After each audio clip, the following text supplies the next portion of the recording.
देश की सच्चाई सच छुपने नहीं देंगे। सावधान, अब मॉब लिंचिंग करने वालों की खैर नहीं है। इसलिए कि फोरम अगेंस्ट मॉब लिंचिंग जो भाई तेज सिंह के नेतृत्व में चलाया जा रहा है, उसके आह्वान पर दिल्ली के कॉन्स्टिट्यूशन क्लब में दलित, मुस्लिम और पिछड़े बुद्धिजीवियों की एक महत्वपूर्ण बैठक हुई। जी हाँ, इस महत्वपूर्ण बैठक में दिल्ली और दिल्ली से बाहर के दलित, मुस्लिम और पिछड़े बुद्धिजीवियों ने बढ़ चढ़कर हिस्सा लिया और खुलकर देश में बढ़ रहे मॉब लिंचिंग के मामले पर अपनी राय रखी। वक्ताओं ने साफ शब्दों में कहा कि देश में संविधान को धत्ता बताकर खुलेआम सड़कों पर दलितों, मुस्लिमों, ईसाइयों, पिछड़ों की मॉब लिंचिंग हो रही है और सरकार खामोश तमाशाई बनी है। ऐसे में आवश्यकता है कि इस वर्ग के लोग, जिनकी आबादी 85% है, ये स्वयं इसकी निगरानी करें और ऐसे मॉब लिंचिंग करने वालों की निशानदेही कर उन्हें फौरन जो है सज़ा देने का काम करेंगे।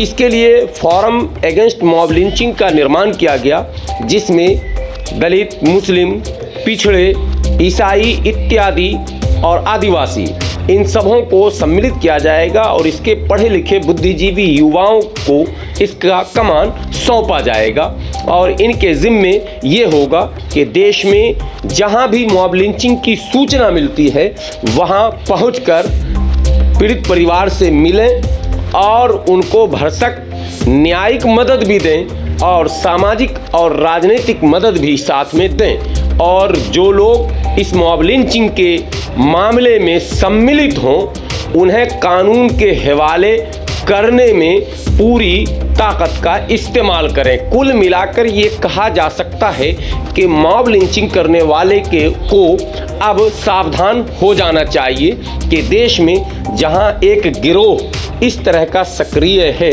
जो बात बात पर किसी की भी मॉब लिंचिंग कर दे रहा है, वहीं अब दूसरा गिरोह भी मैदान में आ चुका है और वो ऐसे लोगों से दो दो हाथ करने की तैयारी कर रहा है। देखें किस तरह की तैयारी थी और कौन कौन वक्ता इसमें उपस्थित हुए। पहले 2, 3, 4, 5 हुआ करता था, अब साल में जो है सैकड़ों हुआ करते हैं, जिसकी रिपोर्टिंग नहीं होती सही तरीके से। कुछ की जो रिपोर्टिंग होती है उसके बारे में हमने जो है वो आंकड़े जमा किए हैं। तो ये पाया है कि 2014 से 2020 तक जो है जो मॉब लिंचिंग के नाम, राइट को मैं नहीं ले रहा हूँ, हालांकि वो भी वही चीज़ है जो पुलिस, जो आर्मी जाकर के कश्मीर में और मणिपुर में जहाँ का मारती है, वो भी मॉब लिंचिंग है, लेकिन गवर्नमेंट कर रही है। यूपी के अंदर जो इनकाउंटर हो रहे हैं, गवर्नमेंट करा रही है इनकाउंटर, बल्कि फख्र से बताते हैं मोदी, योगी जी बताते हैं कि हमने इतना इनकाउंटर कराया, 1500 कराया, माने क्या उनके आंकड़े हैं। शर्म आनी चाहिए कि गवर्नमेंट ये कर सकती है। गवर्नमेंट तो आई है सिर्फ उसको रोकने के लिए, लेकिन वो खुद करवाते हैं और पुलिस को इजाज़त दे रखी है कि किसी को भी जो है क्रिमिनल बता करके मार दो उसको, फिर उससे कोई कुछ नहीं होती है। 1997 में उड़ीसा के मनोहरपुर में ऑस्ट्रेलिया से आए हुए एक पादरी की, जो दलितों की और वहाँ के ईसाइयों की, खासकर वो दलित और आदिवासी बेल्ट का इलाका है, दलितों की और आदिवासियों की वो कोर्ट का इलाज करता था। उसको एक वैन में उस पे एक 6 साल के बच्चे टिमोथी और 8 साल के बच्चे डॉल्टन को वैन में डालकर बंद करके और उस वैन में आग लगा दी गई। आग लगाने वाले साहब कौन थे?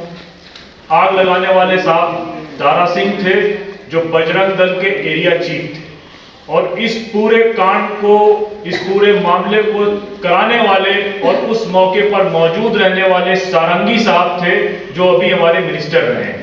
सारंगी साहब जो उड़ीसा से आते हैं। फिर इसी माहौल को बढ़ाने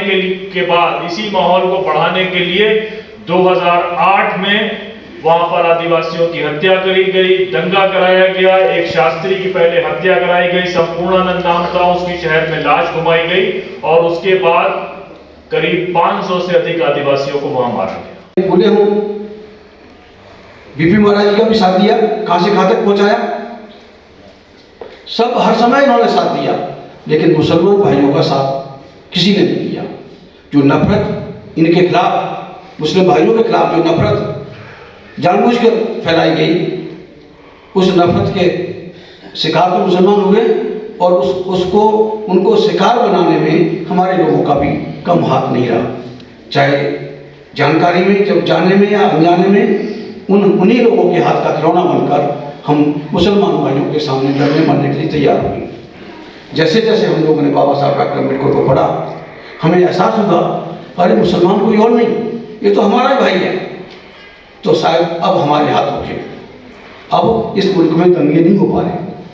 मैं करीब 20-25 साल से देख रहा हूँ, कोशिश हुई नहीं बीच में भी, और आखिरी कोशिश जो दिल्ली में दंगे कराने की कोशिश थी, दिल्ली को गुजरात बनाने की जो कोशिश थी, गृह मंत्रालय के माध्यम से डायरेक्ट इन्वॉल्वमेंट था, जैसा मुझे राजा साहब ने बताया, वो इसका केस भी वो देख रहे हैं। तो जो इस पर सारे जो दंगे हुए, कहते हैं मुसलमान दंगाई है, मुसलमान मारामारी करता है।